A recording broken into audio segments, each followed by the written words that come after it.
Okay.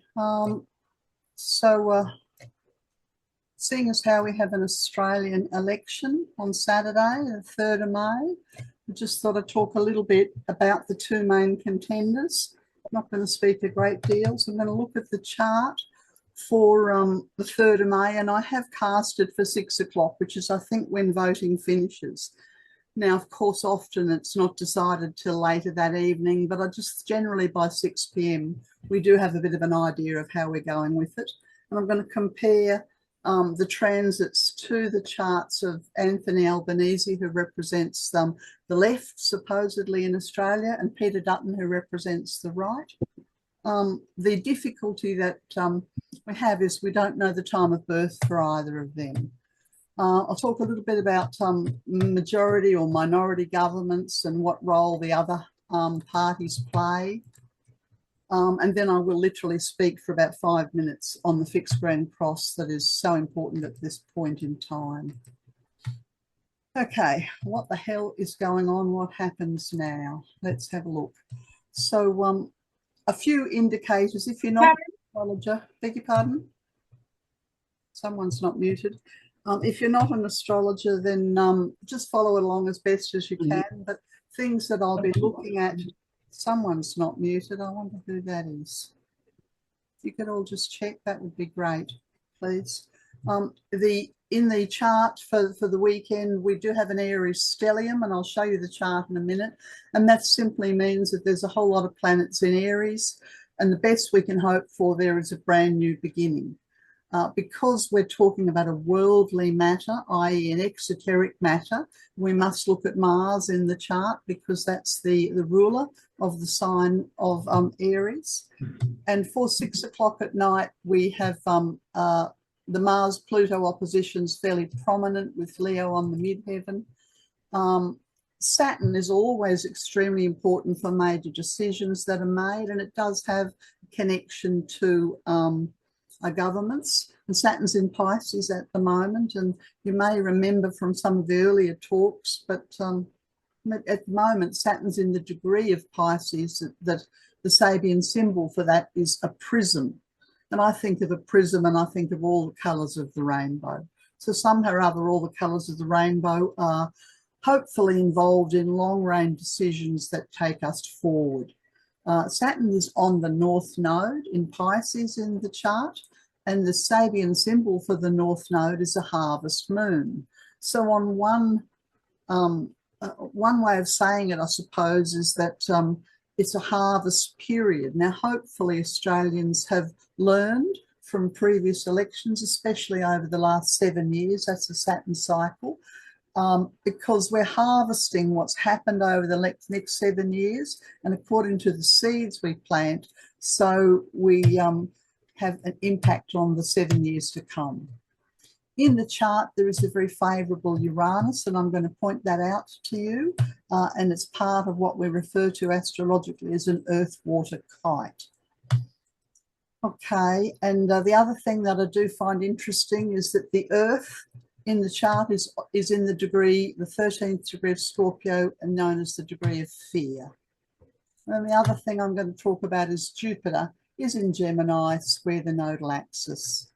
So I might just bring the chart up.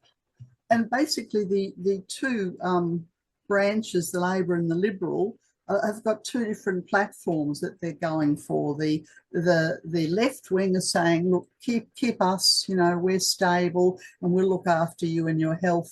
And the right wing is saying, well, they can't manage the money and they won't protect us from enemies. So they have a defensive position.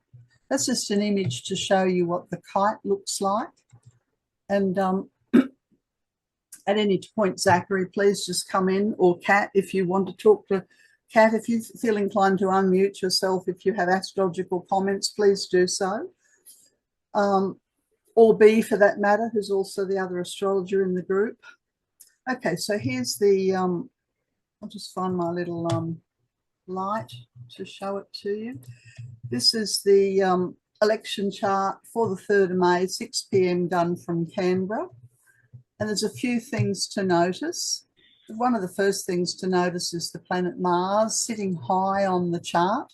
And Mars in Leo, it's often a very charismatic position.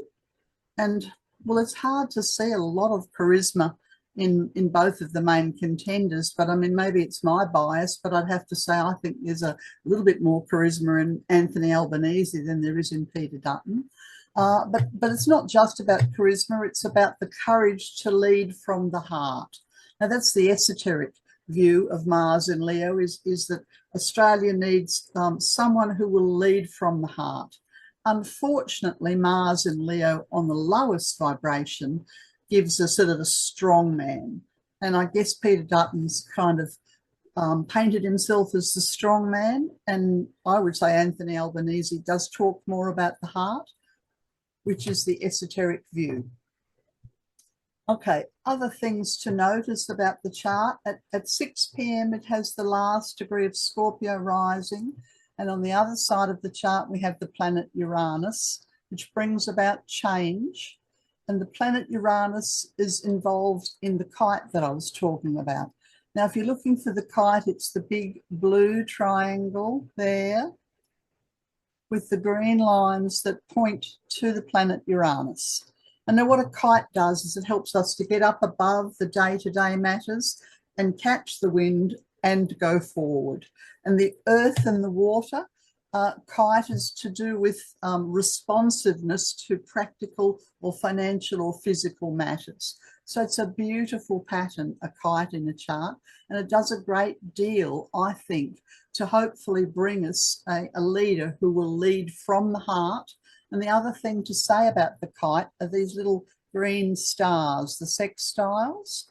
And there's also, well, we'd call it a bowl going from the south node up there, the past life point, past the moon, down to Uranus, down to Saturn, and even down here to Pluto. It's a bit out of orb there. So what we have is a network of support.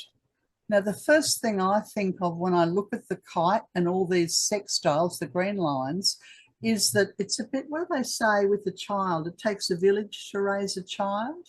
I'm inclined to think it takes a village to lead Australia from the heart. So I start to think about the prism and the rainbow and the independence and the small parties rather than the two options that the media offers us, because the Liberals would like to rule by themselves. Thank you very much. And they don't want to have to negotiate with anybody else. And Labor have exactly the same view. They don't want to be involved with parties and allies and small individuals, or for goodness sakes, the Greens. And yet I look at the chart and I think Australia needs diversity. We need people from all spectrums. So I look at that kite and that cradle energy, and I'm inclined to think that the minor parties, and I think I did put my postal vote in, I think there were more than a dozen of them. So I'm hoping that some of the Teals or the Greens or the Independents get up as well, because what happens is they then hold the government to account. Okay, so that's what I like about the chart. And I think the Uranus gives Australia an opportunity to care about the people who are suffering because they haven't got a house to live in, or they haven't had a rise in their income for a few years, or they can't put food in the fridge.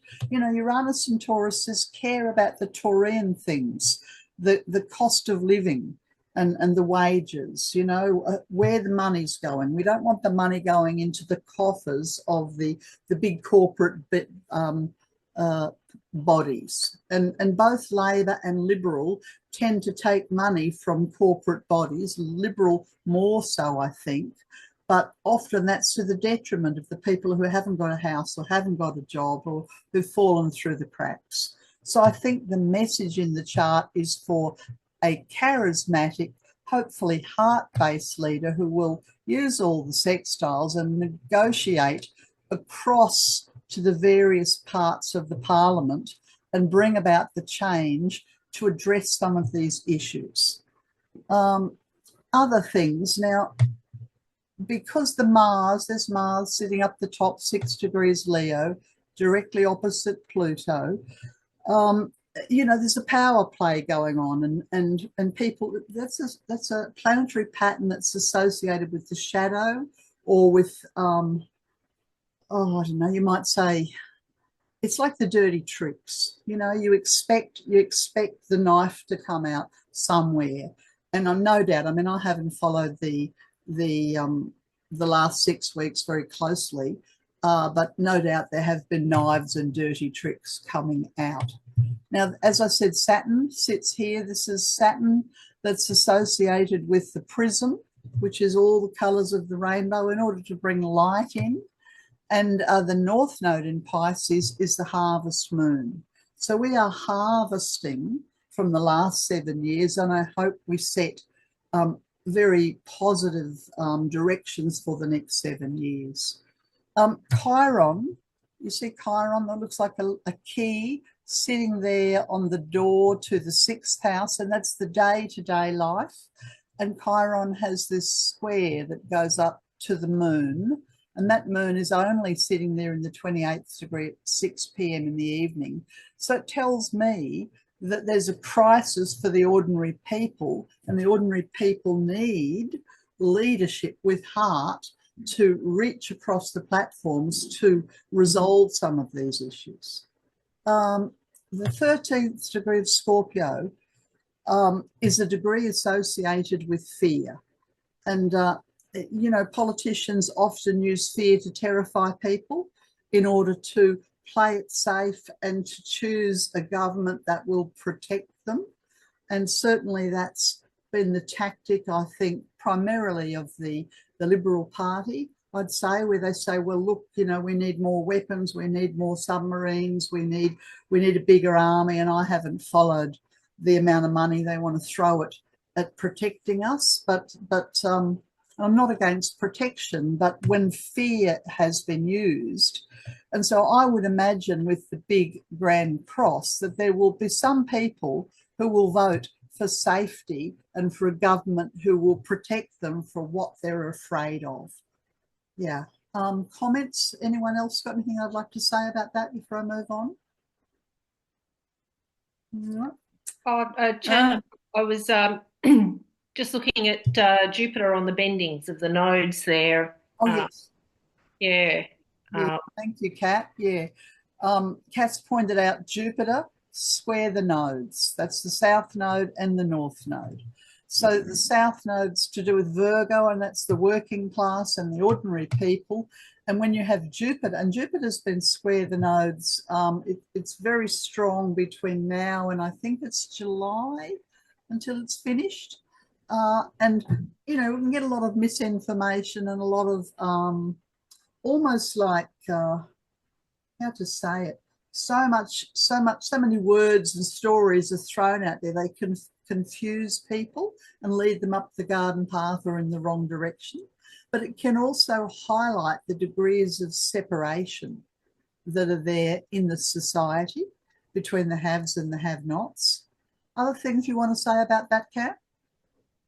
No, I thought that's really good. That's a excellent summation. Thanks, Chandra. And of course, when Jupiter's in Gemini square the North Node, there are a lot of people who go, I don't want to know about it. I want to disengage. Now, I think democracy's gone off the rails a great deal in the last decade or two, but disengaging doesn't necessarily help. I'm watching the clock, so I'm going to keep talking here. Chandra, can I ask? Nola. And I don't know anything about astrology, but am I right in saying there's nothing down near Aquarius? And I think of Aquarius as being like the world humanitarians. That absence there, does that mean that these politicians are not taking a humanitarian or a worldly view? Unfortunately, not necessarily, and it's hard for me to explain why those houses are empty, but it's to do with the fact that I've cast it for 6 o'clock. However, what you're saying about Pluto in Aquarius is true. In a higher vibration, it's a humanitarian impulse. In a lower vibration, it's extremely statistical, very intellectual, and I would say has a great deal to do with surveillance. But it is absent in the chart, but I will continue on, I think, here. Let's have a look at Anthony Albanese's chart, and remembering that we don't know what time he's born. I know Zachary thought that he might have had the, excuse me, the last decan of Taurus rising. Just 1 second, I'm going to get myself, oh no, I've got some water there. He is, excuse me, he is a Piscean, and the Pisceans are often very interested in worldly matters, and he has a Pisces stellium, which simply means he has a large amount of planets in Pisces. Because of that Piscean energy, we must look at the Neptune in his chart, which sits in what we refer to as the cross quarters, one of the middle degrees of the fixed signs, the 16th degree, which is associated with choosing love, not hate. That's for everybody. And he has the moon in Gemini. Zach and I are both fairly certain about that, even though we don't know his time of birth. Now, I didn't take the time to go through his life and rectify it properly, but I did work with a pendulum, and I thought I quite liked the look of the Leo ascendant with Taurus on the midheaven, remembering that Zachary would say, no, he prefers Taurus on the ascendant.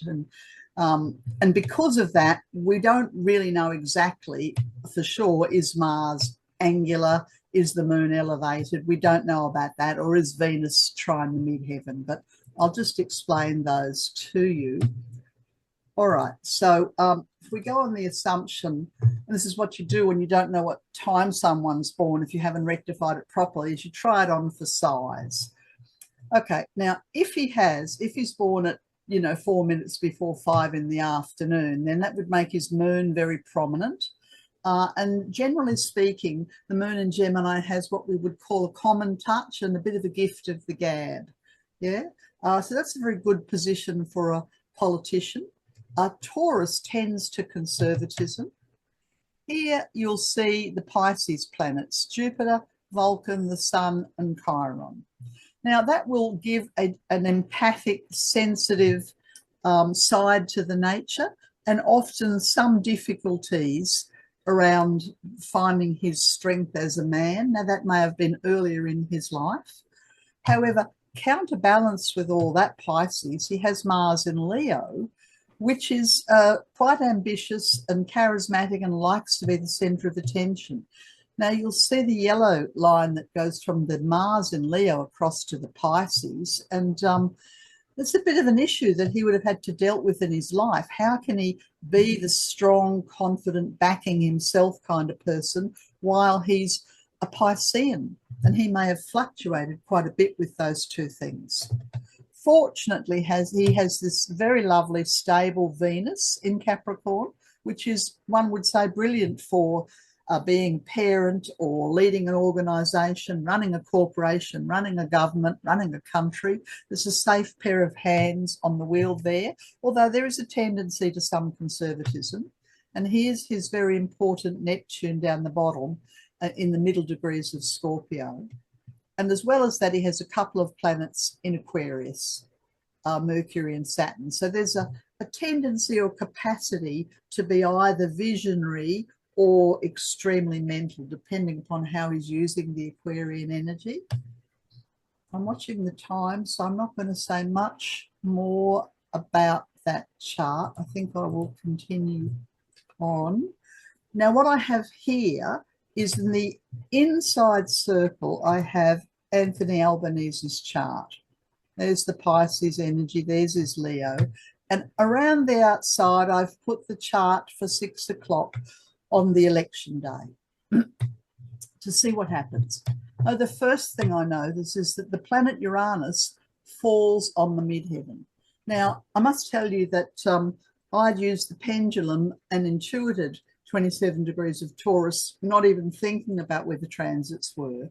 That I didn't put it there because Uranus is in 27 Taurus. But what this means is that it can create quite a breakthrough.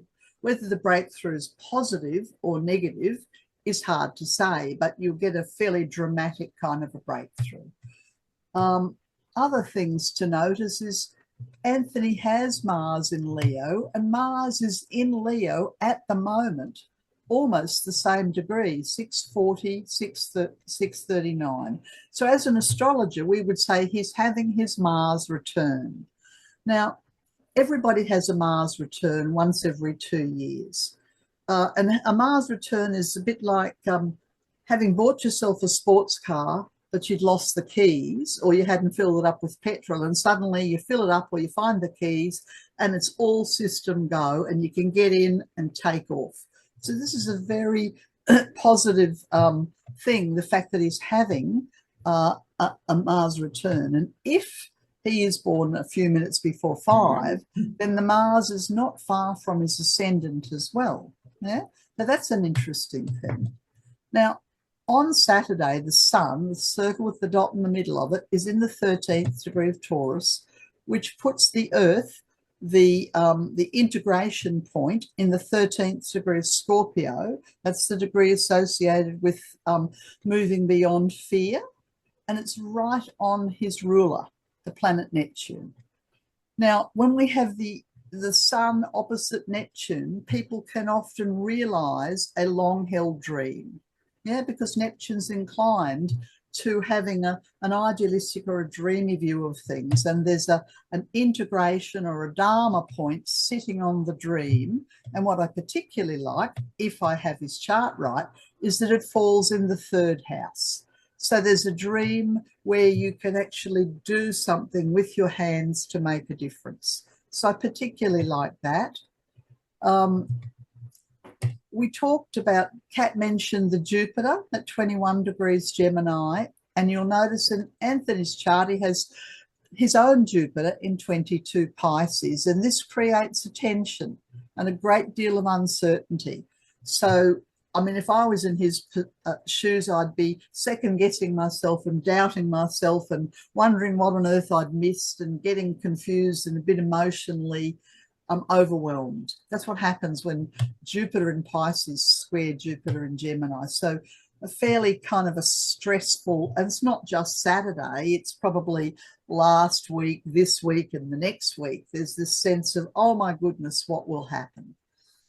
Other things to notice, the elevated Uranus is forming a very positive aspect to his Venus and his past life point. This is like, have you ever been sitting in a car trying to join the freeway and there's no break in the traffic and you can't get in, and then all of a sudden some path opens up and you just jump in and you're away? That's what's happening. Uranus is pulling him into the slipstream of, I think, leadership. So this is a fantastic Uranus-Venus trine, and it's the number 26, which connects to the 28, which connects to the 28 and the 26. And this is the cradle or the kite that I was talking about. So I look at that and I go, I think he'll get in, but he won't do it on his own. He's going to do it with the help of his friends. That's the cradle or the kite. Anything to say about that, Zach, before I continue? Not really. I'm just watching the time here. Let's talk about Peter Dutton. So Peter Dutton says, well, the Liberal Party say, you know, we're the economists, we're the ones who can balance the bank. We're concerned about the immigration that's coming in, and they're taking all the houses. It's all the immigrants' faults. And we're worried about China or goodness knows who else. We want to spend a lot of money on the submarines. Peter Dutton's a sun in a water sign and a moon in a water sign. The best you can say about the sun in Scorpio and the moon in Cancer is there's an extremely intense sensitivity. The worst you can say about it is it's extremely secretive and very manipulative. We don't know which. I've put the master of misinformation there. I confess to having really not tuned it at all to the election propaganda of the last 6 weeks, but I did listen to 20 minutes on Q&A, and Adam Bant referred to Peter Dutton as the master of misinformation, and I thought it kind of summed it up, because the danger with the sun and the moon in a water signs is there are a lot of things secretive. He also has in his chart a fairly challenging fixed nodal grand cross. Again, didn't know what time he was born, and I've intuited not long after 4:30, which has given him a Taurus rising, Aquarius on the midheaven, and his Uranus is the planet to have a look at, and he has an elevated north node in Aquarius. What on earth does all that mean? Let's have a look at the chart. Okay, so here's his Scorpio planets. Now, as I said, I don't know, they may fall somewhere else in the circle, but if he's born not long after 4:30, then they fall in the late afternoon position, which puts Aquarius on the midheaven and a sense of destiny for groups up in the midheaven. Now, if this time is correct, then he would feel that he is destined to be involved with groups. Yeah. However, he has no planets in Aquarius. He has nothing up in that part of the chart, just a sense of I have to go there. Yeah. One of the difficult things in Peter Dutton's chart, I have to say, is his retrograde Saturn in Taurus. Saturn in Taurus tends to indicate that there's a certain amount of karma associated with money or resources or wealth or privilege that comes from wealth. And the retrograde, the letter R, basically says attend to this and deal with this issue. There's lessons to be learnt from it. And then because he's a Scorpio, he has his Earth in Taurus as well. So he tells us that he's a safe hand with the money. But I have seen a couple of things in the last week or two that talk about how he's misappropriated money and sent it off to relatives. Now, I don't know the validity of that. I haven't checked the validity, but I'm a bit suspicious that he would use money for his own ends. And that's because Saturn doesn't function all that well in Taurus. It doesn't function all that well when it's retrograde. And he's a Scorpio, which says he's got things to learn. Yeah. So we don't know, beg your pardon, Sophie.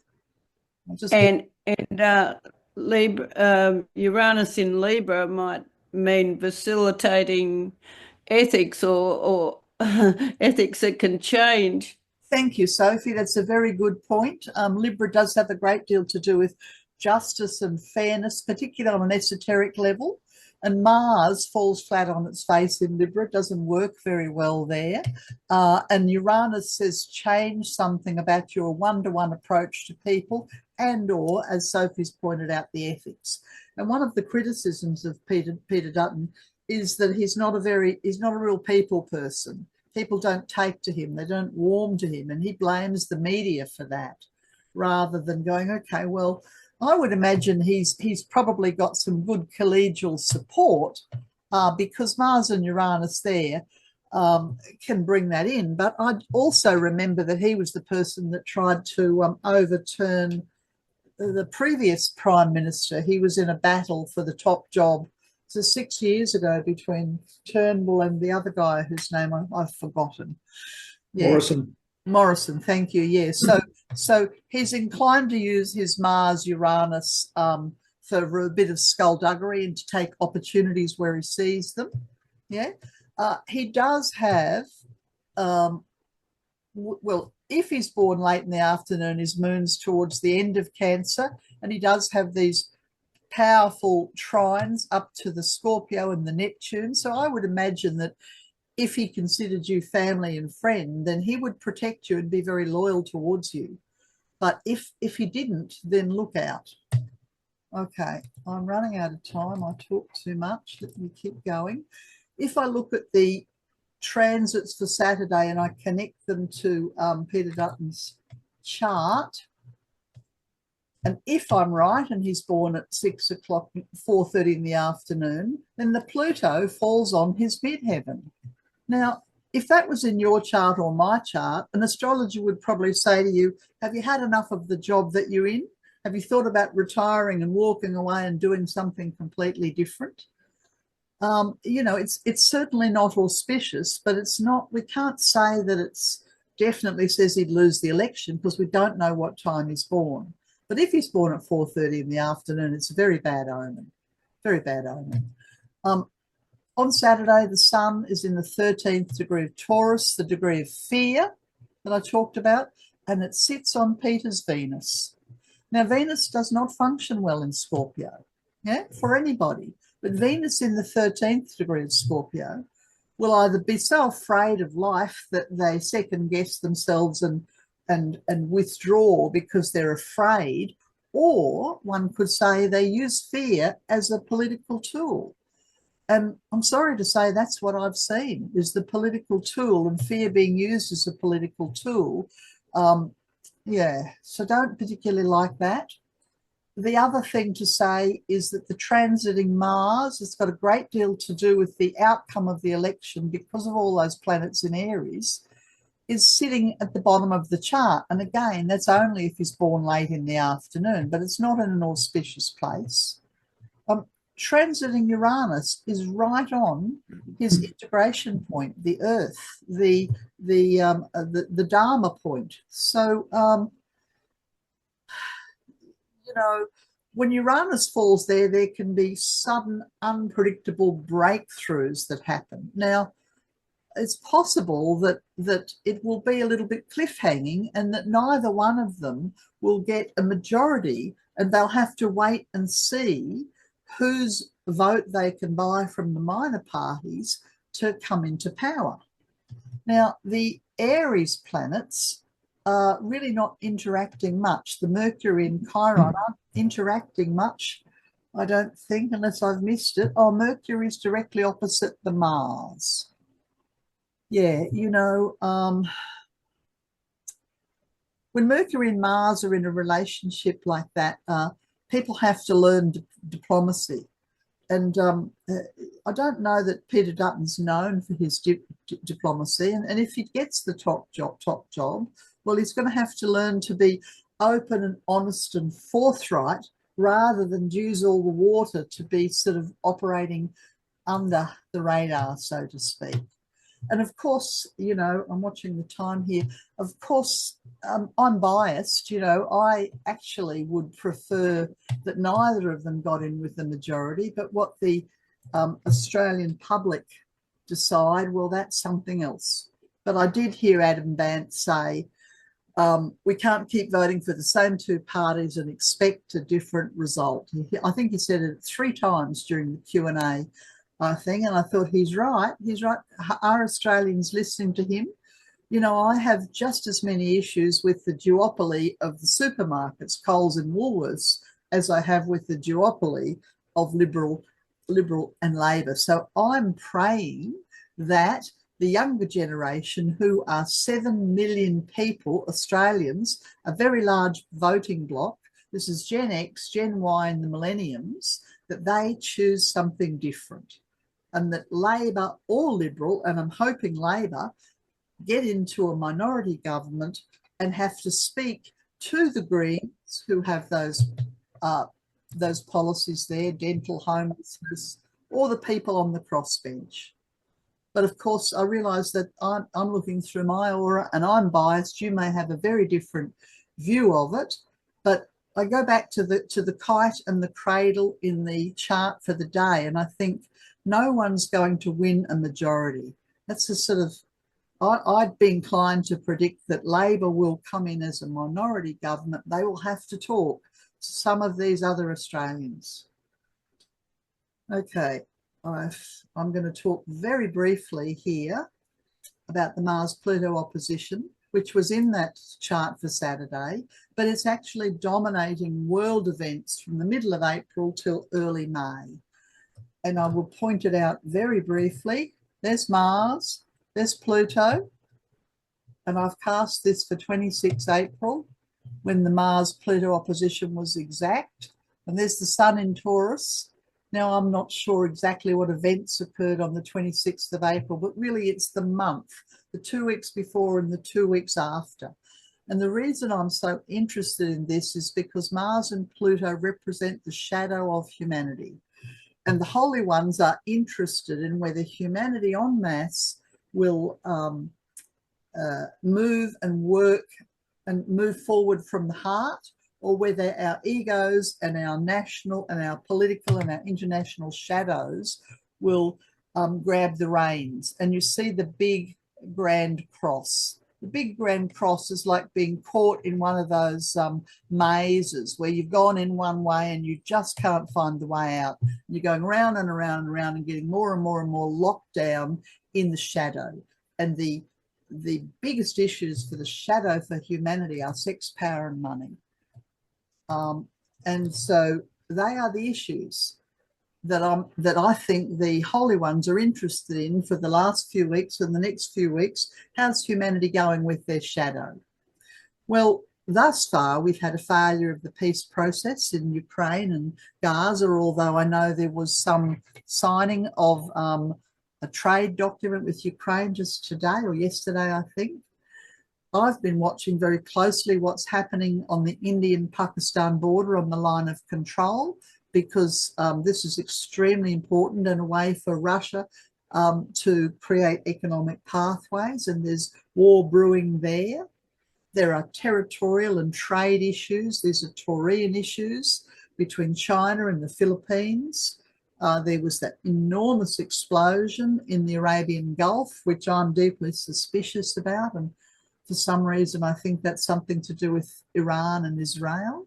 So these are unresolved Mars-Pluto issues. There's Mars, there's Pluto. That's the tiny, tiny little sandbar that the Chinese are fighting over because they want to put a military base on it once they expand it.